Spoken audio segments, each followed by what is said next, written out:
Good morning, Shaun. Good morning, Brendan. What's up? It's Cock of the Walk. Here we go. We're going on this walk here. Another episode. Yippee, yippee. I'm starting off with my dreams. Okay, Right. had a dream, and I mean, I write down my dreams in a book, especially ever since the last few months. Never know. I've always had this concept that within my dreams, something within my dream comes to pass, to actually happen.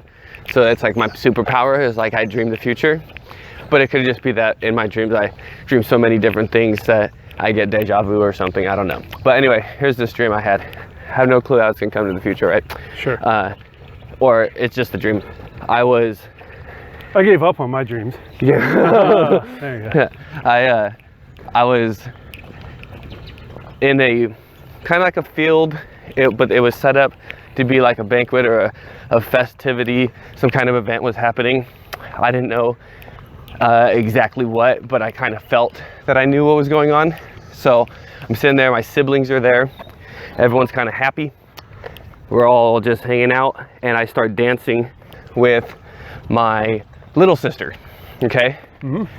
And she's just like, I'm so drunk right now. And we're just dancing, hanging out. And I'm like, oh, me too. I'm feeling it. This is fun. It's a joyous occasion, whatever it is. Oh, there's the car. Some type of celebration. And I'm just like, yeah, I'm so happy. She's like, I'm so happy for you. And I look over at my brother, who's with a woman who's not his wife. Is just with a woman in a white dress. And I'm like, hold on.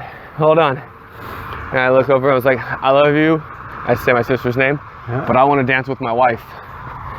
And my brother's sitting there so it's pretty much we're on a dance floor, and I'm dancing with my sister at the moment, and my brother's dancing with my wife. And she's just been staring at me, when I look at her, and we come together and we start dancing, and I wake up. Interesting, right? Interesting. New woman? No.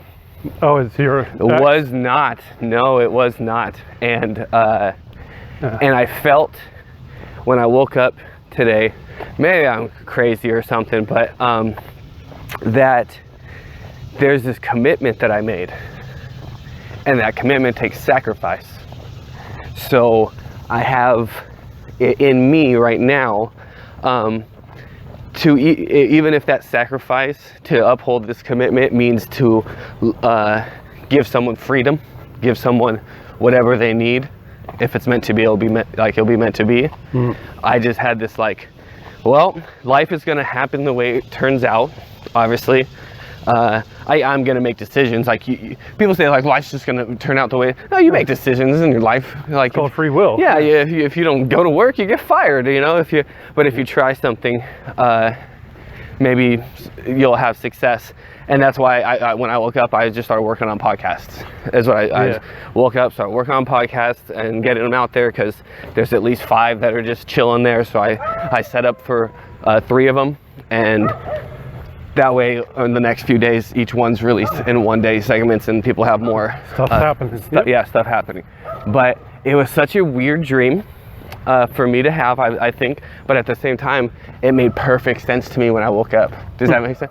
So that's just one thing I wanted to start with, because you're about to go to bed. I just woke up, so that's kind of funny on that one. I mean, the only thing I got is more complaining. I mean, that's usually Hey, give me some complaining. I have complaining too. You want before you complain real quick? I've been working a job that I thought I was going to have to quit, because it was just one of those. It's the people there are nice.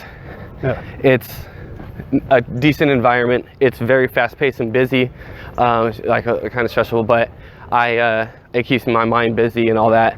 But at the same time, I'm looking for pay rate.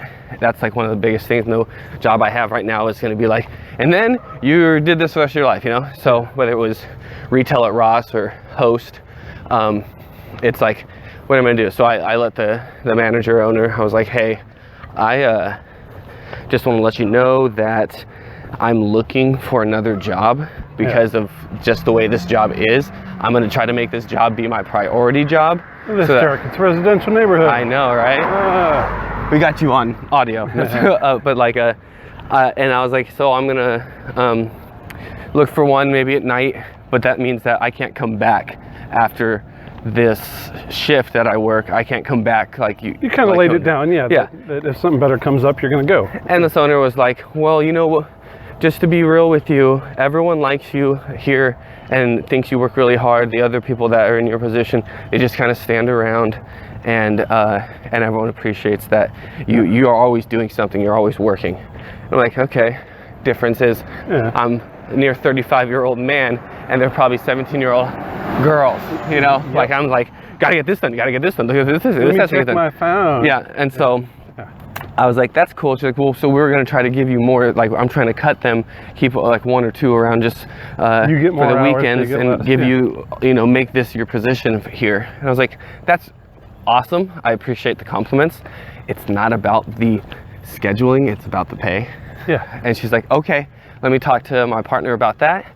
And so today, I suppose, I'll go in, and I'm assuming they're going to do their best on that. So, I mean, it's still not going to be like $20 an hour, you know, like which would have been decent, but it may be something where I go, whew, I am not going to have to look for another job until I sort out all this BS, and then I can see exactly how much I get after a month, you know? Yeah. And but I mean, realistically, this is a mom and pop shop, and they're probably watching every penny that they push out. Every penny, yep. So if it's like, we can get you another 30 cents an hour, and that's not going to mean shit to you, you know what I mean? But I'll let you know, you know, I'll fill you in on the details. My goal, my ambitions, we'll see what they are. But I'm hoping for like $2 more. Hey, $2 more means that because of its location and its ease, I may be able to just be like, okay, ride this for a little bit. I can chill on this one for a little bit, because I don't know where things are going in life. And at least it gives me that opportunity to do these walks still. Yeah.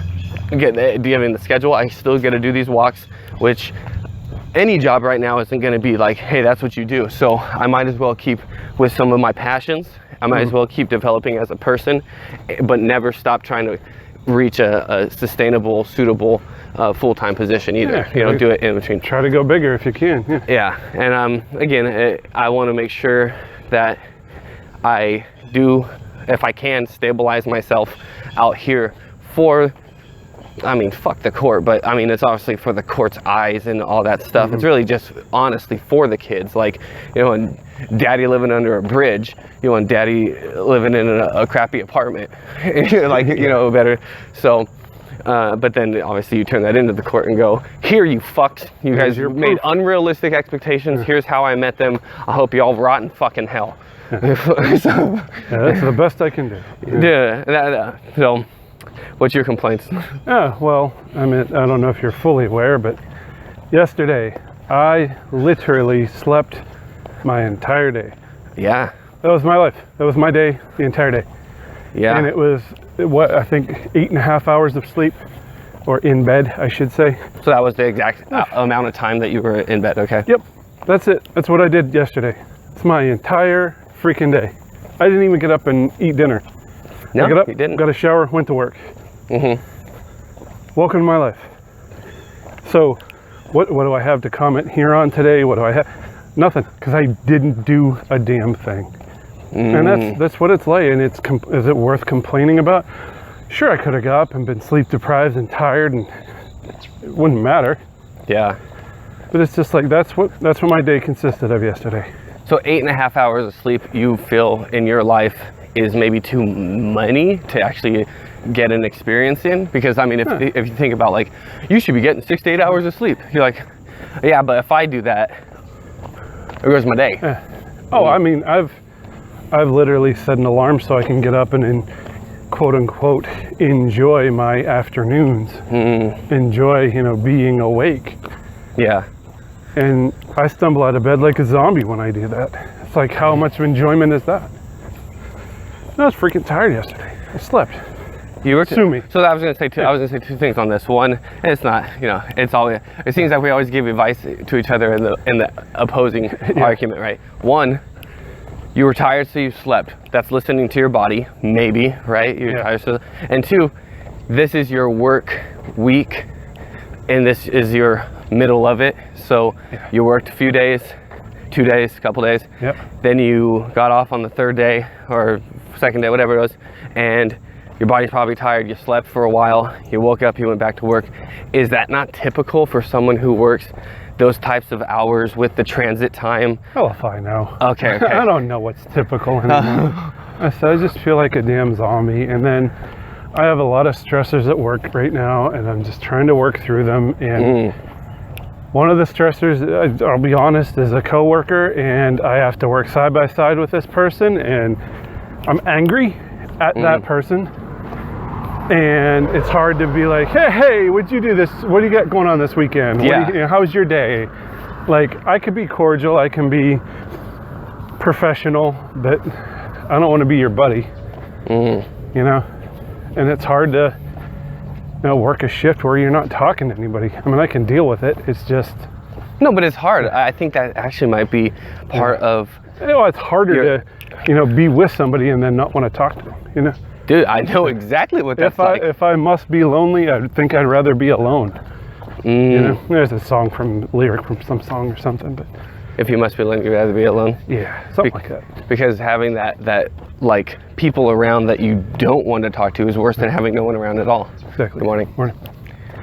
That's actually I don't know if that's like a no-brainer type of thing, but that's also profound in the sense that like you're surrounded by people. Or, I mean, at your work, maybe it's just one person. Yeah. But when you are around a person, you want to feel the energy be in some way positive. You don't want to be sitting there going, I hate this person. I can't talk to this person without fighting. I definitely know what that's like. Yeah. That was a huge issue that brought me to this point. And you're saying... That makes you feel isolated. Exactly. But is it self-isolation? Is it, I can just leave this go and things would be better today? Perception, again, way back to circling back to that idea. But what you're talking about is serious, I think, because it's not like you can get out of that environment. So if nothing changes, then if the communication doesn't improve, or if your perception of going to work doesn't improve, you will probably stay in bed longer because you'll be depressed. Somehow, like I said, you can't have no depression, you can't have no anxiety. And when you're sitting there going, God, I don't like this place, better than being at home with my kids anyway, and now when I'm here I gotta be feeling like this. Like that's just gonna perpetuate a cycle of maybe even frustration that leads to anger. Well, I'm on a stationary bike right now. That's it, just spinning my wheels. Because I'm not going anywhere. Same thing's gonna keep happening. Yeah. What are you gonna do? But why does this happen like this? Is it because of the obligations you've picked? Again, like, I don't know. I'm gonna go to a job that's not like my last stone, but at the same time, it's not like I'm in the works for promotions and stuff. I'm in the works to make sure that I'm meeting this one obligation that I can barely meet. And that's what's keeping me down. It's like I'm being hit, and maybe it's capitalism, maybe it's just the way that the system works. But it's like I'm working and spending my time and energy, because that's, as I spend my time, it's absorbing my energy to do so, just to stay afloat. So when people are like, that's just you now. No, this is me clawing at survival. Yeah. And that's rough. That's it's sad to say, but I almost feel the exact same way.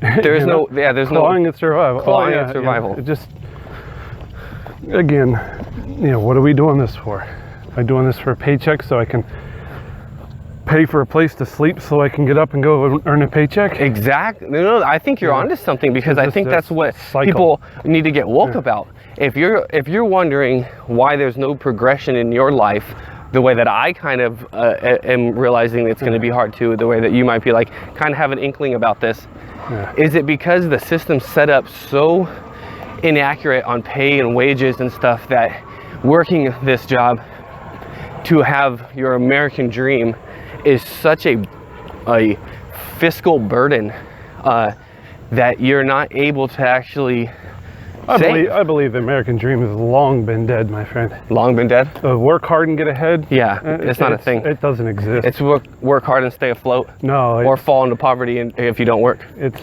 network and find people who can, bolster you and do all that shit for you while you don't do any work. You know what I mean? It's like, I don't know. There's a lot of people I know that make a hell of a lot more money than I do that do a hell of a lot less than I do. Oh, wow. Yeah, and it's like, how does that work out? I think it's stealing. I think I think there's this concept where a person does something that society needs done, so they want to give that person what they need in exchange. We've turned that into our system into money. So you provide a service that the society needs. I hope you feel like you do, but if it's not society, it's your boss or whoever or your company needs, and in exchange they give you cash. That's what they get. They don't, cash and maybe some perks and whatever. Let's roll it into a communism argument, right? Okay. What's more important in your life, a doctor or a garbage man? They both serve a purpose, right? They're both important. Now, does a doctor, which one serves more of a purpose more frequently? Exactly. It's the garbage man. Yeah. What about a professional athlete? Doesn't serve much of a purpose besides entertainment, right? Exactly, right? But look how we value these people in our society. And reward them for their services, right? Yeah.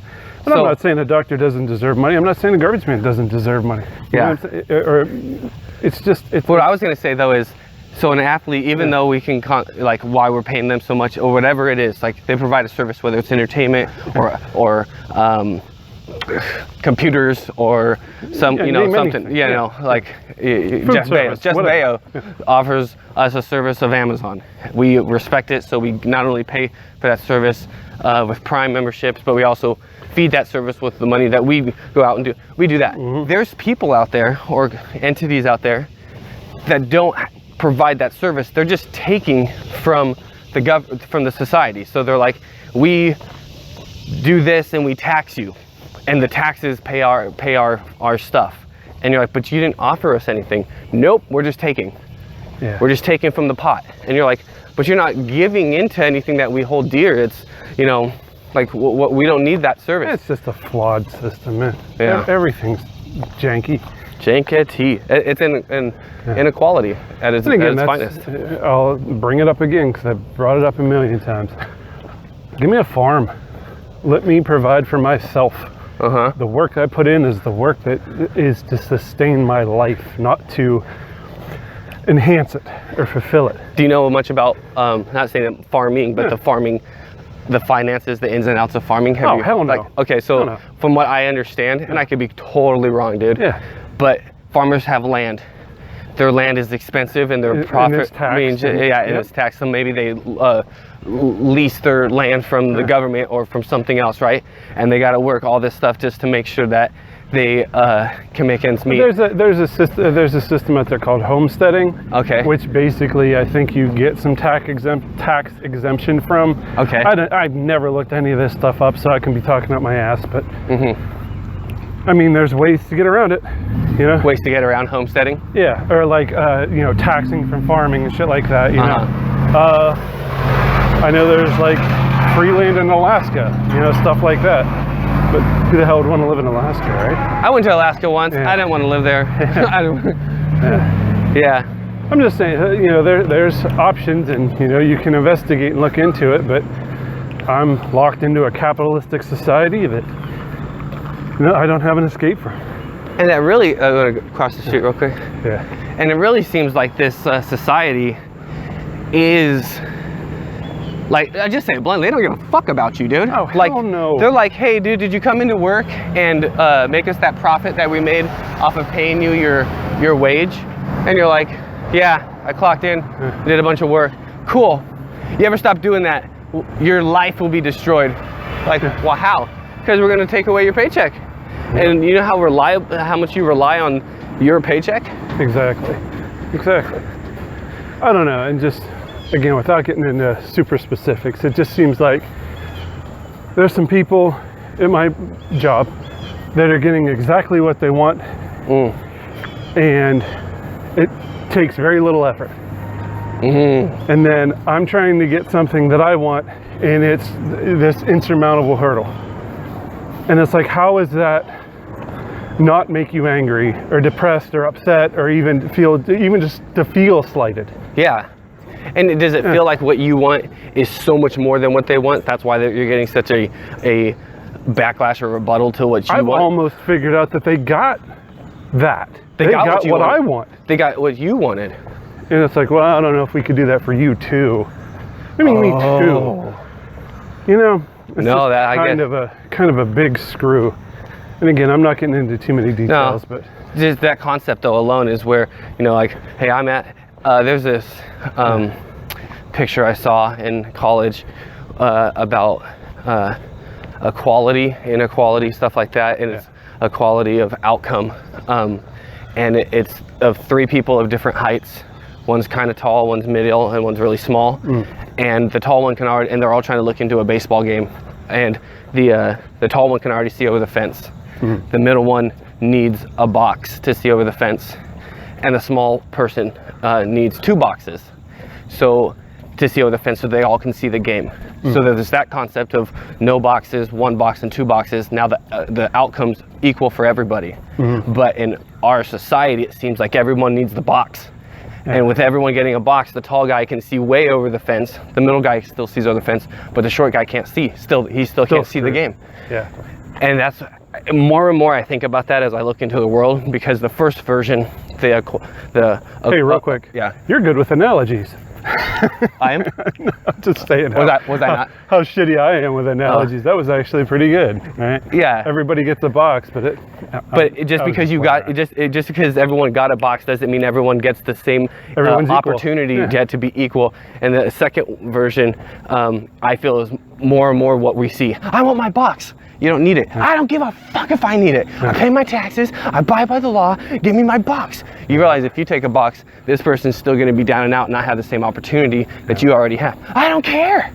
It's like, okay, well, you can't be for both, it seems. You can't be for everyone getting a box and missing out on the opportunity that everyone gets. If you're for everyone getting the opportunity gets, even if it means sacrificing your box, you know?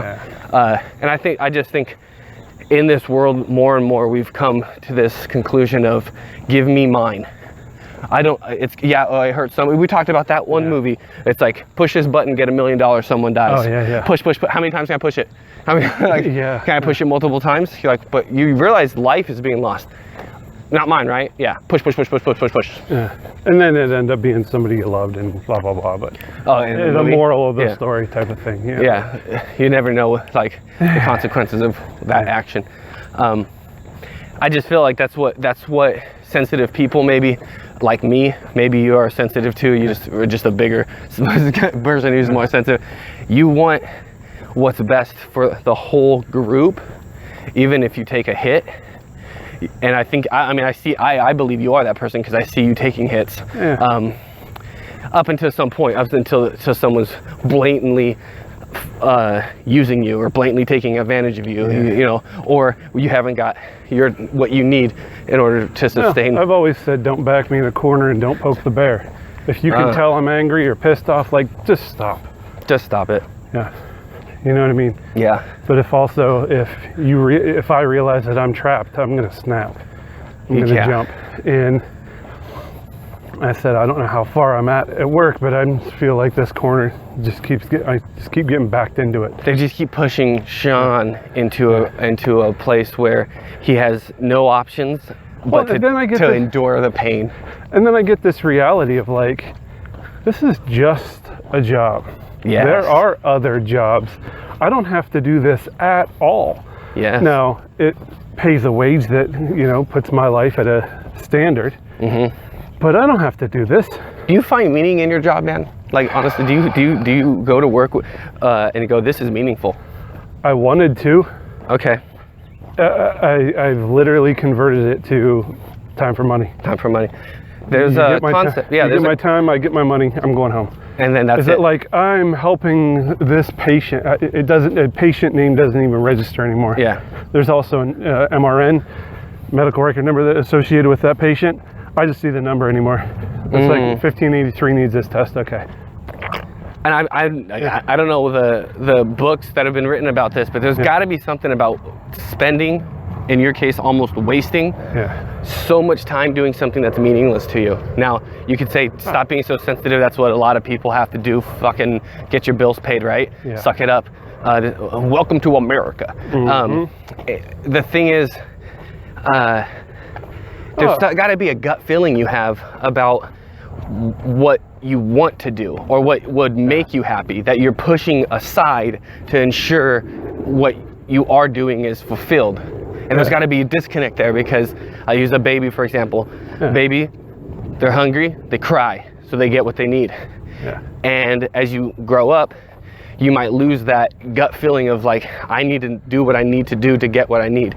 Well, see, that concept turns into this balance of like, what would I love to do? I'd love to sleep all freaking day, right? Pay me for sleeping. Pay me for sleeping. But it's like, I know that's not feasible, so I have to be realistic. So I have to work, right? Yeah. Okay, I can, I don't know, work mowing lawns and make cash, right? That'd give me money. I don't like mowing a lawn. No. You know, so would that be something I'd want to do to get money? What if mowing lawns paid more than what I make now? Would I go do it? Would you do it? Would you? Probably, huh? At this point, what would it matter? What would it matter? See, there's got to be a disconnect that I would love to search for you and for me too, because there's this God damn it, energy, a feeling of accomplishment that comes from achieving something that you wanted, even if it was for a company. You know, you're working on a project and you're like, hey, we did it. Hey, made this company $1 million. How much are you getting paid? I get paid about $1,000. You know, like there's still a element of we achieved this, or I achieved this because I was working towards this. The way I can see it is, if I was making a video game, okay? Yeah, well, and that's where I was just going to go down that road, right? And we've talked a little bit about legacy and leaving something behind, right? Think if I had any option whatsoever, and I've given it some thought, I'd like to be an inventor. I'd like to make something that endures. I think you be it a on game, that track. Be it a game, be it a game, dude. You know, be it anything, and it's like, oh, hey, somebody keeps playing Monopoly. Right? Yes, forever.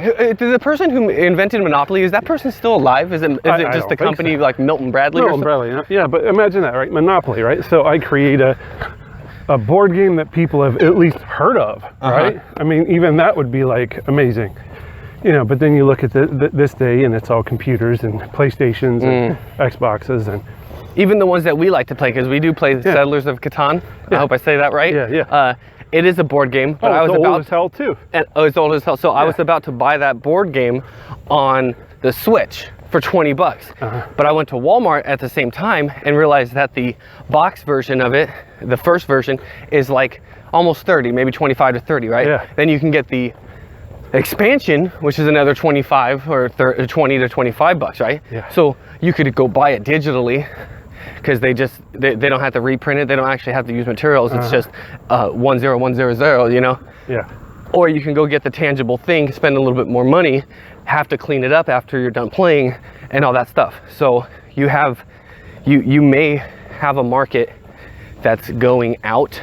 Monopoly may be better done over the computer, but then you always run into these like snags of games where you're supposed to hide your cards.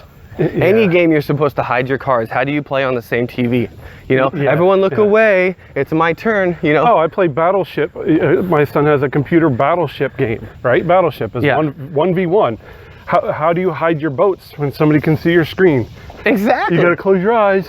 Close your eyes? No. That's the game, man. It's so dumb. one peak, we play Stratego. Yeah. Okay. How can you possibly play in the same house on the same TV Stratego if the TV's the board and everything? The 1v1 games. Well, yeah. Where you, like you said, you have to stay secret. It just you turn your head, leave the room.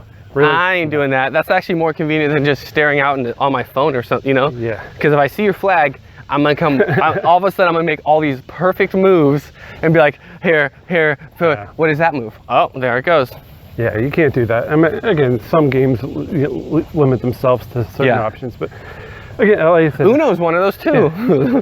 Well, if it even, like I said, if it came down to it, it would be inventing something that lasts. Okay. Invent a new car headlight. Hell, I don't know. Yeah. you know, anything that just somebody's like, oh, that's a one thing, even if it is. Okay. Yeah, just anything that like, oh, yeah, that one dude at that one point made that. Who made the cotton gin, right? Eli Whitney. Like, we all know that, right? Just saying, something along those lines. I knew that at one point, and then you reminded me right now, because if you were to like hurry up and give me the answer out of you'd be like, hell if I know. Robert Gin. Or let's say you make an important scientific discovery. Throw your name on that. That'd be great. Now, are you building towards that path? Like, no. Legitimately? Okay, so is it because you already have a course to spending your time and energy towards one other certain path at work, but so when you're done with that, all you want to do is relax and sleep and just chill with your kids, and you're like, so I'm never going to actually get to that path because Jesus, like I gotta like you said, claw to survive. I'm clawing to survive. Can't go making random shit. I'm trying to claw to survive here. Pretty much. And I think that's the most blunt way to say it. I think we're on to something that's not very appealing, but it's still something. Okay, even like I mean, you see, I've attempted to write a few books, right? Mm-hmm. And then I've even, you know, we've mentioned I played D&D, right? Mm-hmm. Not a big thing, kind of nerdy, whatever, right? I could take the adventures that we do around the table and turn them into a story and write a book, and here's a D&D book, right? Or here's a book about freaking wizard and elf running through the woods, right? Mm-hmm. You know, I don't know if that ever sell, but it's like, you know, write a story. So you want to write, you want to combine your passion to write stories and your passion to play D&D into a D&D story.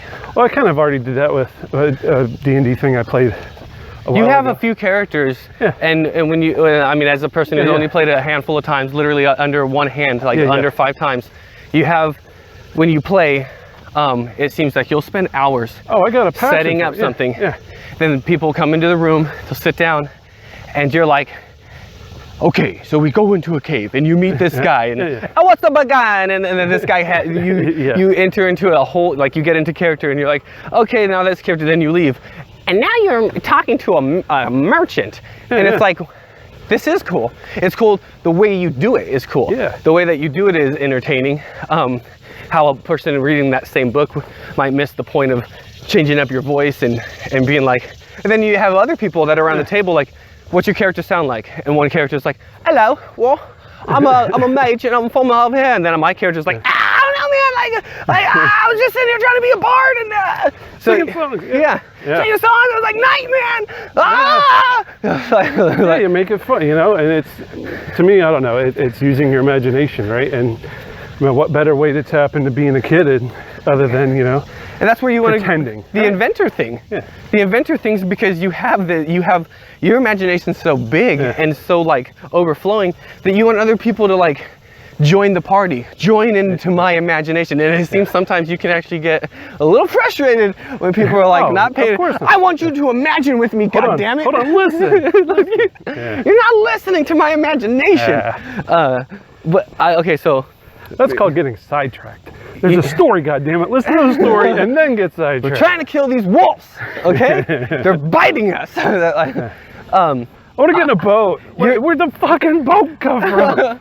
We'll go downstream in a boat. All right. First, you need to go to the woods. Second, you need to spend the rest 3 hours chopping down wood so you can actually. But I made a boat because I'm good at boats. Yeah, you made a boat. Okay, where'd you get the wood from? How long did that take? I know exactly what you mean. People getting like things just poof out of air, and you're trying to go through the process. Run! Okay. But I also get it. Yeah, it's supposed to be fun for everybody. So why restrict? Why restricting? I think you do a fine job at. What's it called? DM. You do a fine job at doing the DM. It keeps me entertained. I take notes. I do get bored when I don't get to do anything, but I understand that it's for everybody to join. Real quick though, and maybe just to take us off this topic. You always sign off with this. You want to go fast. Go alone. Go alone. You want to go far, go together. What if you took one of these ideas that you had, like writing a book that you haven't finished, like making a board game, and stopped going at it alone?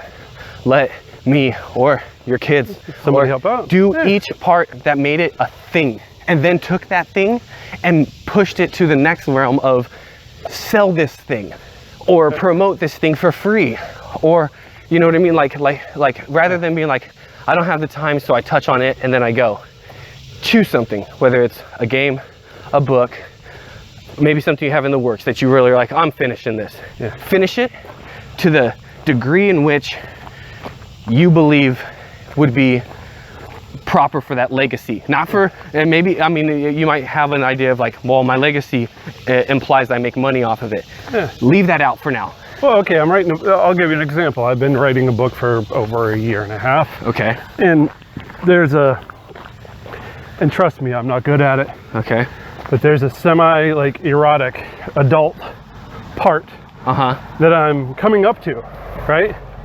And I'm like, is this a legacy for my children? Do I really want them to read the erotic thoughts of their father? You know, I'm not going that crazy, but you know what I mean? I was gonna say, think Stephen King, dude. Like, is this a legacy for my kid? Do I really want them to read how I wrote about a clown biting a child's head off, or, you know, legs off? Or, I guess you got a point there. Like, so, okay. Yeah, so your book's not fact. Your book is a fiction book from what I've seen. It's not, it better be. Like, you know, like, it has elements of fiction to it. So, but it's also not one of those like, then we flew on spaceships and shot fireballs from our arms. It's still fiction, but it's fiction and not sci-fi fiction. It's just fiction. Based upon some, you know, fictional stuff. Yeah. Okay, I get you. And even the book that I'm writing that is more fiction, that I haven't even started the first line of. Like, and I say, I'm writing a book. What do you have? It's all in your head. I have chapter notes for 26 chapters. Oh, okay. And what about the content? How's it begin? I don't have the first word. I've been reading books just to see how they begin, to see how mine should begin.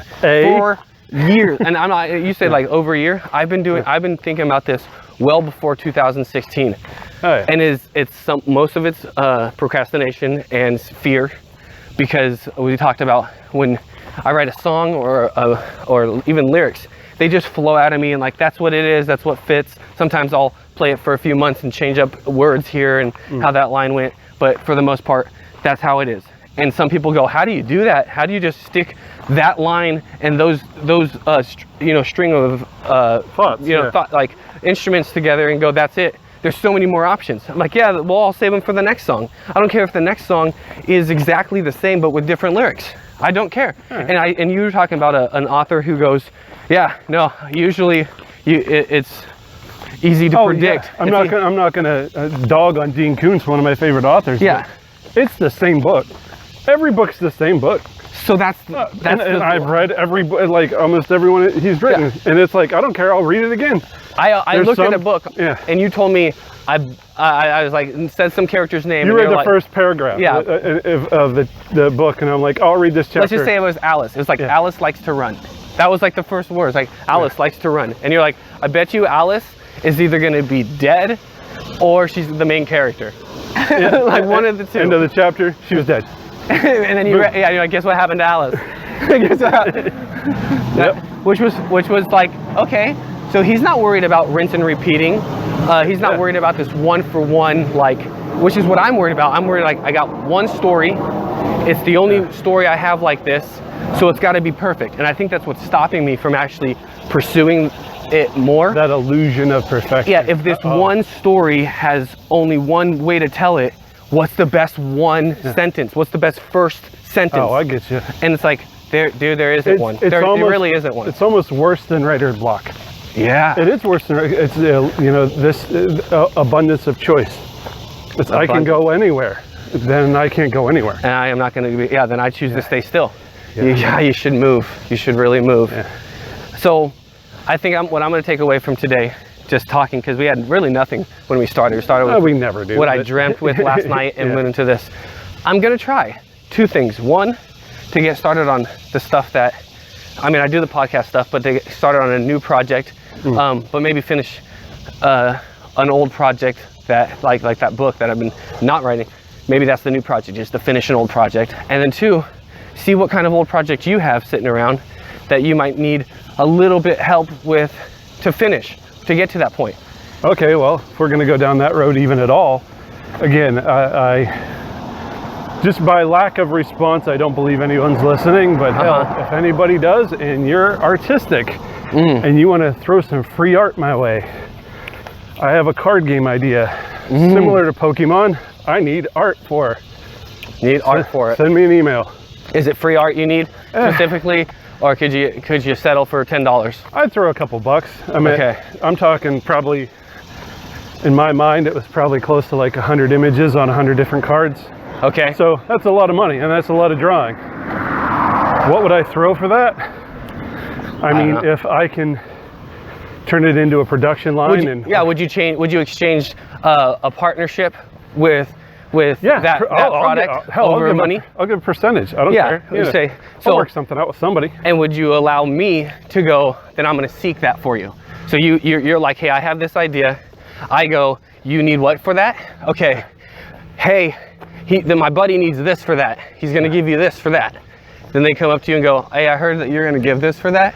I'm pretty good at art. I'm at Vanderbilt or some, and you're like, well, here's the thing, right? I got prototypes. Okay. It's like, then do I actually need to sit down with a game designer and go through the entire process, or do I need the artwork first? Mm-hmm. You know what I'm saying? Yeah. So. Okay. I'm gonna learn more about this because this is kind of like new to me, but I would like to. Again, if that's the thing you choose, don't choose like, well, then let's do the book thing, and now let's do it. That's the thing. That's the thing. And we just entered in September. Let's see how far we get with something in September. Okay. Well, I got three rough games. Almost all prototyped out. I have probably 2 or 3 books I can keep going on. So much. This is so many different objects. Yeah. Yeah. And it's like. What's the other thing?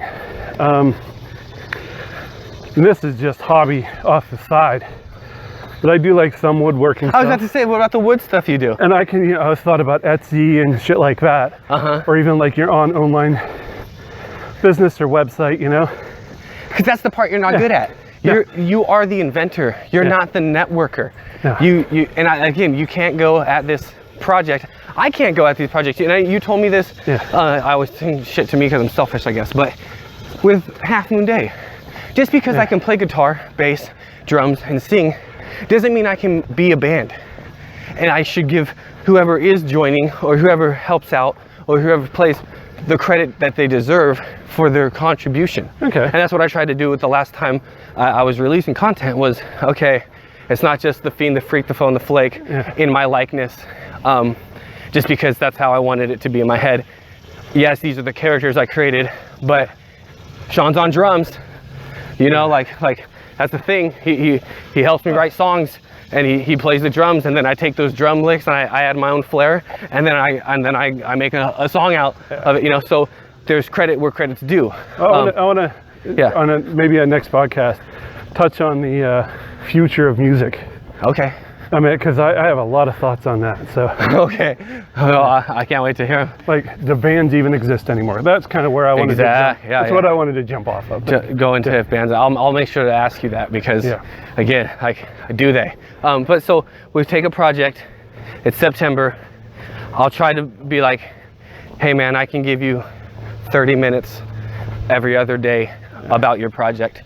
And if that 30 minutes is spent posting on Craigslist, or replying to Craigslist, or posting on Fiverr, which is another thing, or replying to Fiverr ads, I'll let you know. But it's like, okay, baby steps in that direction.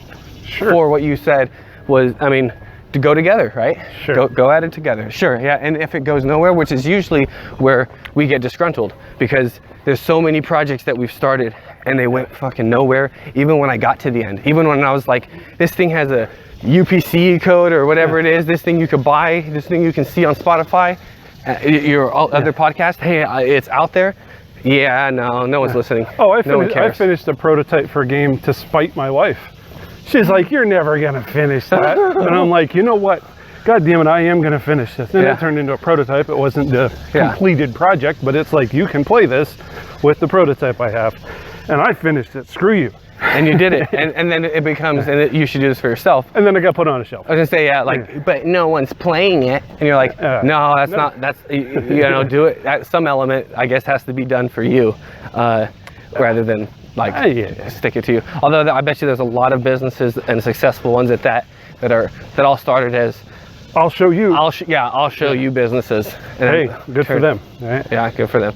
So that's what we're gonna do. We're gonna try that. We're gonna see how that goes. we might not talk about this until we go, remember that time last month when we talked about it? Now it just took 2 months really, but here we go. We're gonna do that together. Sounds good to me. I'll help you out with that as much as I can. Maybe it'll give me some point, some purpose beyond what I feel like I'm losing, because I do. I keep saying, I feel like I'm losing my purpose when I can't see my kids. But maybe I guess I pick up another one. I know it won't be as significant, but it'll be something that preoccupies my time, I said, hell, I'll take the help. Why not? Yeah. All right, dude. Give me your sign off.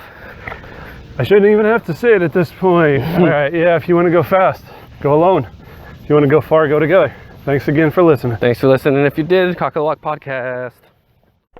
Hey, this is Brendan from Cock of the Walk Podcast. If you like what you heard, you can support us just by sharing the link. That's the most important thing, is to get the word out. If you want to go beyond that, you can do donations. You can become a member and subscribe, or you can even buy some merch. You can find us at www.halfmoonday.com. We are a Half Moon Day LLC production. You can also reach us directly with comments, questions, or topics you want us to discuss at cockofthewalkpodcast@gmail.com or cockofthewalkpodcast@aol.com. We also have a Facebook, and you can find us on YouTube under the Half Moon Day page. On behalf of myself and Shaun, thank you very much for tuning in. We know there's a lot of podcasts out there, and we appreciate your time. Have a good day.